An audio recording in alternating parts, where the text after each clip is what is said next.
അറിയാനാണെങ്കിലും എൻ്റെ നാശം എന്താണെന്ന് അറിയാനാണെങ്കിലും കാത്തിരിക്കുന്നവരാണെങ്കിലും. Hello guys, welcome back to my channel. First time channel കാണുന്നവരൊന്ന് സബ്സ്ക്രൈബ് ചെയ്ത് സപ്പോർട്ട് ചെയ്യണേ.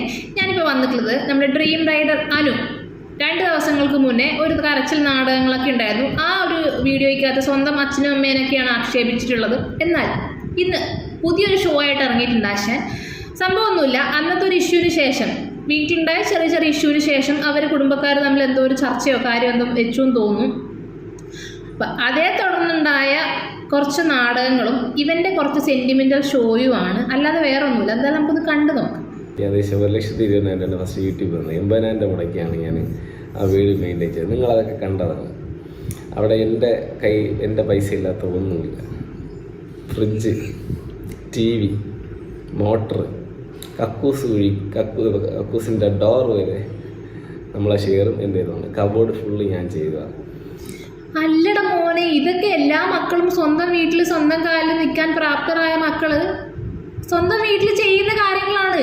നിന്റെ വീട്ടിൽ നീ എന്തെങ്കിലും സാധനം മേടിച്ചു കൊടുത്തിട്ടുണ്ടെങ്കിൽ അത് നീ എന്തിനാ കണക്ക് പറയുന്നത്? നാട്ടുകാരെ നീ എന്തിനാ ബോധിപ്പിക്കുന്നത്? ഇത് എല്ലാ മക്കളും ചെയ്യുന്ന കാര്യമാണ്. ഇനി അടുത്തത്, എന്നെ അച്ഛൻ ഓവറായിട്ട് ഉപദ്രവിച്ചിട്ടില്ല എന്നല്ല, ഓവറായിട്ട് ഉപദ്രവിച്ചിട്ടില്ല. ഇറങ്ങിപ്പോകാൻ മാത്രമേ പറഞ്ഞിട്ടുള്ളൂ, അല്ല വേറെ ഒന്നും പറഞ്ഞില്ല. പിന്നെ എൻ്റെ അമ്മ എന്ന് പറയുന്ന വ്യക്തി പറയുന്നുണ്ട്, ഇറങ്ങിപ്പോടാ 2 തെറി. അവരായതുകൊണ്ട് ഇറങ്ങി പോകാനേ പറഞ്ഞുള്ളൂ. ബാക്കിയുള്ള ഞങ്ങളുടെയൊക്കെ അച്ഛനമ്മമാരെ അയക്കണായിരുന്നു, തല്ലി കൊന്നേനെ, കൈയും കാലും തല്ലി ഒടിച്ച് വീട്ടിലിട്ടേനെ. നിങ്ങളോട് പറയാനല്ലോ, എന്നെ പലരും സപ്പോർട്ട് ചെയ്യാം, നമ്മളെ സപ്പോർട്ടുണ്ട് സപ്പോർട്ടുണ്ട്.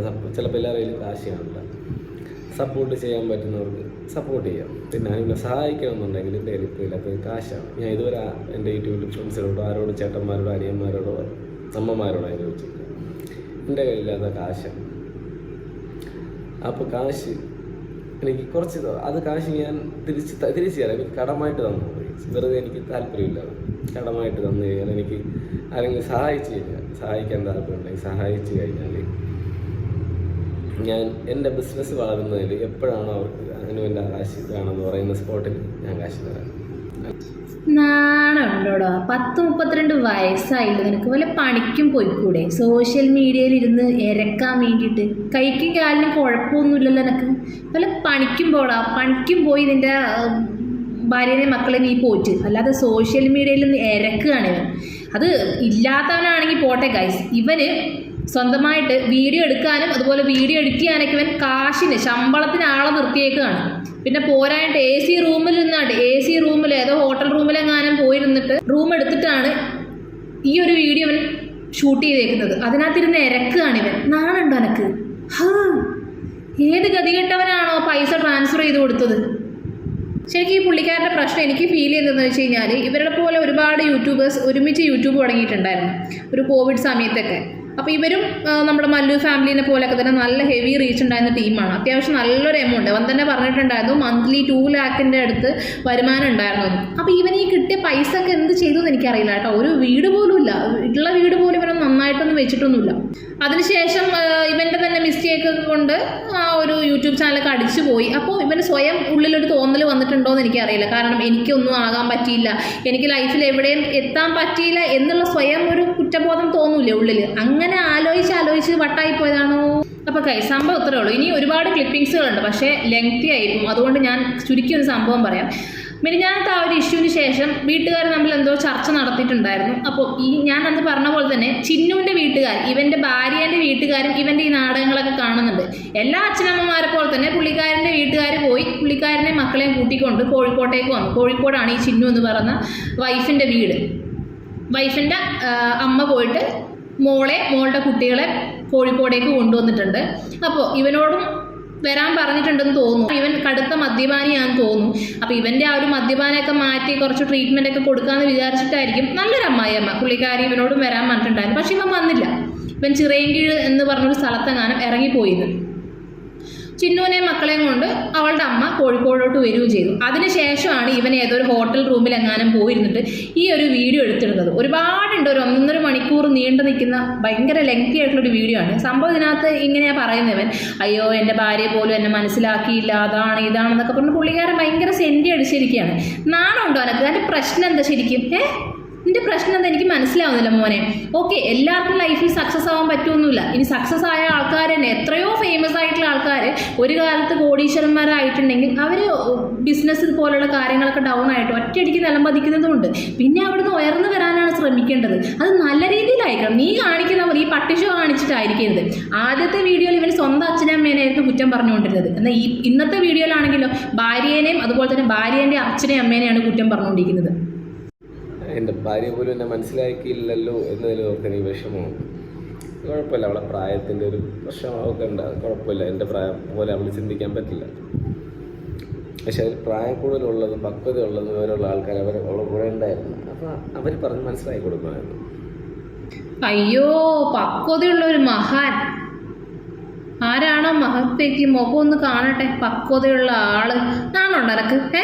ആ പെണ്ണിന് നിന്നെക്കാളും ബുദ്ധിയുണ്ട്. അതുകൊണ്ടാണ് അവൾ സ്വന്തം വീട്ടിലേക്ക് ജീവനും കൊണ്ട് ഓടിയത്. നീ പക്വത ഇല്ലാത്തതുകൊണ്ടാണ് ഇവിടെ ഇപ്പോഴും കരഞ്ഞു മെഴുകിയിരിക്കുന്നത്. പക്വത ഇല്ലാത്തതുകൊണ്ടല്ല, കുറച്ച് പക്വത കൂടിപ്പോയതുകൊണ്ടാണ് നിനക്ക്, അല്ലേ? സഹി കെട്ടിട്ടാന്ന് തോന്നുന്നു. ഇവൻ്റെ ഈ വീഡിയോസ് കണ്ടിട്ട് സഹി കെട്ട് ഗത്യന്തരമില്ലാതെ വേറൊരു നിവർത്തിയില്ലാതെ ഗതികെട്ട് കമൻ്റ് ഇടുക എന്നൊക്കെ പറയില്ലേ, അതുപോലെ ഇവൻ്റെ അമ്മായിയമ്മ ഇവൻ്റെ ഈ വീഡിയോയ്ക്ക് ഒരു കമൻറ്റ് കൊടുത്തിട്ടുണ്ട്. ഇതാണ് ആ കമൻറ്റ്. ഇല്ലാത്ത കുറ്റങ്ങൾ സ്വന്തം മരുമോനിൽ നിന്ന്, അതും ഡയറക്റ്റ് ഫോണിൽ വിളിച്ചിട്ടോ വാട്സപ്പിലൂടെ ഒന്നുമല്ല, യൂട്യൂബിലിരുന്ന് കേൾക്കേണ്ടി വരുന്ന ഒരു അമ്മായിയമ്മൻ്റെ ഗതികേടെ അയ്യോ, അത് കേട്ട് തീരെ നിവർത്തിയില്ലാതെ ഗതി കേട്ടിട്ടാണ് ഇവൻ്റെ അമ്മായിയമ്മ ഈ ഒരു വീഡിയോയ്ക്ക് താഴെ ഒരു കമൻറ്റ് ഇട്ടേക്കുന്നത്. ഉടനെ തന്നെ പുള്ളിക്കാരൻ്റെ മറുപടി എന്തായാലും വന്നിട്ടുണ്ട്. അതൊരു എസ്സേ ആണ് എഴുതി വച്ചേക്കുന്നത്. ഇതാണ് ആ എസ്സേ.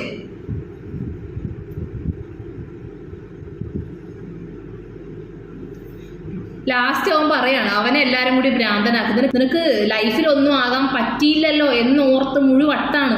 എടോ, ഇതൊക്കെ എല്ലാ മനുഷ്യന്മാരുടെ ലൈഫിലും സംഭവിക്കുന്ന കാര്യങ്ങളാണ്. അപ്പ് ആൻഡ് ഡൗൺസ് എല്ലാവരുടെ ലൈഫിലും ഉണ്ടാവും. അതൊക്കെ നമ്മൾ തരണം ചെയ്ത് മുന്നോട്ട് വരെ വേണ്ടത്. നീ എന്താ കടന്ന് കാണിച്ചു കൂട്ടുന്നത്? നീ ഒന്നിലേക്ക് 2 മക്കളെ ഉണ്ടാക്കിയിട്ടില്ലടാ. അതുങ്ങളുടെ മനസ്സൊന്ന് ആലോചിച്ച് നോക്കിക്കേ. കുഞ്ഞു കുട്ടികൾ നിന്റെ നാടകം കണ്ടാണ് വളർന്നു വരുന്നത്. 10-32 വയസ്സായില്ല അനു നിനക്ക്. പല ജോലിയും ചെയ്ത് ജീവിക്കും. നാണുണ്ട് ഇങ്ങനെ സോഷ്യൽ മീഡിയയിലൊന്ന് ഇറക്കാൻ വേണ്ടിയിട്ട്. അത്യാവശ്യം റീച്ച് ആയിട്ടുണ്ട്. 2-3 ദിവസം മുന്നേ കുടുംബ പ്രശ്നങ്ങളിട്ട വീഡിയോസൊക്കെ അത്യാവശ്യം നല്ല റീച്ച് ആയിട്ടുണ്ട്. അതിൽ നിന്ന് അത്യാവശ്യം നല്ലൊരു എമൗണ്ടും കിട്ടും. അത് വെച്ചിട്ട് നിൻ്റെ മക്കളെയും ഭാര്യയെയും നോക്കി സുഖമായിട്ട് വേറൊരു വാടക വീടെടുത്ത് ജീവിക്കുക. നിങ്ങളുടെ ഈ ലൈഫിൽ നടക്കുന്ന ഉള്ള പുഴുക്കുത്തുകൾ മൊത്തം സോഷ്യൽ മീഡിയയിലിട്ട് നിരത്തല്ലേ നീ. ഒരു തെളിവായിട്ട് അവിടെ കിടക്കും. നിൻ്റെ മക്കൾ നാളെ ഇത് കാണും. നീ നിൻ്റെ അച്ഛനും അമ്മയ്ക്കും കൊടുക്കുന്ന റെസ്പെക്റ്റ് മാത്രമേ നിനക്കും നിൻ്റെ ഭാര്യയ്ക്കും നാളെ നിൻ്റെ മക്കളും തരുള്ളൂ. അത് നീ ഒന്ന് മനസ്സിലാക്കുക. ആൾക്കാരുടെ മുന്നിൽ സ്വയം കോമാളി ആവില്ലേ? സ്വന്തം മലന്ന് കിടന്ന് തുപ്പുക എന്ന് പറയില്ലേ സ്വന്തം മുഖത്തേക്ക്? അതാണ് നീ ഇപ്പോൾ ചെയ്തുകൊണ്ടിരിക്കുന്നത്. നിനക്ക് മനസ്സിലായി നിൻ്റെ ലൈഫിൽ നടക്കുന്ന അല്ലെങ്കിൽ നിൻ്റെ ഫാമിലി നടക്കുന്ന കുഞ്ഞു കുഞ്ഞ് മുള്ളിയതും ചീറ്റിയതുമായ കാര്യങ്ങൾ സോഷ്യൽ മീഡിയയിൽ അങ്ങിട്ട് കുറച്ച് സെൻറ്റിമെൻറ്റ്സ് അടിച്ചിട്ട് കഴിഞ്ഞാൽ ഹെവി റീച്ചാന്ന് നിനക്ക് മനസ്സിലായി. അതുകൊണ്ട് തന്നെയാണ് നീ ഇമാതിരിയുള്ള വീഡിയോസ് അപ്ലോഡ് ചെയ്യുന്നത്. അത് കാണാനും കുറച്ച് ആൾക്കാരുണ്ട്. പക്ഷേ സബ്സ്ക്രൈബേഴ്സിന് കുറച്ചൊക്കെ മനസ്സിലായിട്ടുണ്ട്. കാരണം അത്രയും നെഗറ്റീവ് കമൻറ്റ്സ് അവൻ്റെ സബ്സ്ക്രൈബേഴ്സ് തന്നെ അത്രയും നെഗറ്റീവ് കമൻറ്റ്സാണ് അവൻ്റെ വീഡിയോസിന് ഇപ്പോൾ താഴെ ഇടുന്നത്. അപ്പോൾ ആൾക്കാർക്കും ബുദ്ധി വെച്ച് തുടങ്ങി നീ ഒന്ന് മനസ്സിലാക്കിയാൽ കൊള്ളാം. ഇങ്ങനെ പോയി കഴിഞ്ഞാൽ നിൻ്റെ 2ാമത്തെ ചാനലും അടുത്ത് വൈകാതെ കൂട്ടാൻ ചാൻസ് ഉണ്ട്. അല്ലെങ്കിൽ വലിയ റീച്ചൊന്നും ഉണ്ടാവില്ല. ഇനി അത് മനസ്സിലാക്കി ബുദ്ധിപൂർവ്വം പെരുമാറിക്കഴിഞ്ഞാൽ നിനക്ക് കൊള്ളാം. ഇല്ലെങ്കിൽ ഇതും അടപടലം കൂട്ടുന്ന അവസ്ഥയായിരിക്കും ഉണ്ടാവുന്നത്. ഇവനെപ്പോലുള്ള ആൾക്കാർക്ക് സംഭവം വേറെ ഒന്നുമല്ല, മേലനങ്ങി പണി ചെയ്യാൻ വയ്യ. നമ്മുടെ മല്ലു ഫാമിലിയിലെ സുജിൻ പണ്ട് പറഞ്ഞ പോലെ എനിക്ക് വിയർപ്പിൻ്റെ അസുഖമുണ്ട്, എനിക്ക് പണിക്ക് പോകാൻ പറ്റത്തില്ല എന്നുള്ളൊരവസ്ഥയാണ് ഇവന് മേലനങ്ങാതെ ഇങ്ങനെ കുറച്ച് കുറ്റവും നുണയൊക്കെ പറഞ്ഞ് 2 വീഡിയോസ് അങ്ങനെ കുറച്ച് കരച്ചിലും ബഹളമൊക്കെ അങ്ങിട്ട് വൈറലാക്കി കാശ് വാങ്ങിക്കണം. ഈസിയാണല്ലോ അല്ലേ? 32 വയസ്സായില്ലേ, പണിക്ക് പോടാ. നാണം വേണം, നാണം. നിന്റെ ഭാര്യേൻ്റെ മുഖം ഒന്ന് ആലോചിച്ച് നോക്ക്. നിന്നെ വിശ്വസിച്ച് കൂടെ ഇറങ്ങി വന്നൊരു പെണ്ണാണത്. വലിയ പ്രായമൊന്നുമില്ല അതിന്. 2 കുട്ടികളും ആയിപ്പോയി. നീ തന്നെ ഉണ്ടാക്കി കൊടുത്ത 2 മക്കളും ഉണ്ട്. പെൺകൊച്ചിൻ്റെ കോലം കണ്ടു കഴിഞ്ഞാൽ സഹിക്കില്ല. അതുപോലെ നമുക്ക് മാനസികമായിട്ട് ടെൻഷനും കാര്യങ്ങളൊക്കെ വരുന്ന സമയത്ത് നമ്മുടെ മുഖത്തത് എക്സ്പ്രസ് ആവും. അതേപോലെ തന്നെയാണ് ആ പെൺകുട്ടീൻ്റെ മുഖം ഇപ്പം ഇരിക്കുന്നത്. ഇവൻ കുറച്ച് ദിവസങ്ങൾക്ക് മുന്നേ ഒരു വീഡിയോ അപ്ലോഡ് ചെയ്തിട്ടുണ്ടായിരുന്നു. ഞങ്ങൾ പുതിയ ബിസിനസ് സംരംഭം ആരംഭിച്ചു എന്നൊക്കെ പറഞ്ഞിട്ട്. ഒന്നുമില്ല, 2 കുഞ്ഞു മക്കളെ വെച്ചിട്ട് ചിന്നു ഒരു തയ്യൽ ബിസിനസ് ടൈലറിങ് ആരംഭിക്കുക. എന്നാലും നീ പണിക്ക് പോരുത്, ഭാര്യേനെ കൊണ്ട് പണിയെടുപ്പിച്ചു വേണം. നിനക്ക് പണിക്ക് പോകാൻ വയ്യ. കഷ്ടമുണ്ടോടേ, കഷ്ടം. നമ്മളെപ്പോലുള്ള ആൾക്കാർ ആദ്യം ഒരു കാര്യം മനസ്സിലാക്കുക, നമ്മുടെ റിയൽ ലൈഫും അതുപോലെ റിയൽ ലൈഫും രണ്ടും രണ്ടാണ്. ഓക്കെ. അതൊന്ന് മനസ്സിലാക്കുക. റീല് വേറെ, റിയൽ ലൈഫ് വേറെ. അടുത്തൊരു വീഡിയോ കാണുന്നവരെ ബൈ.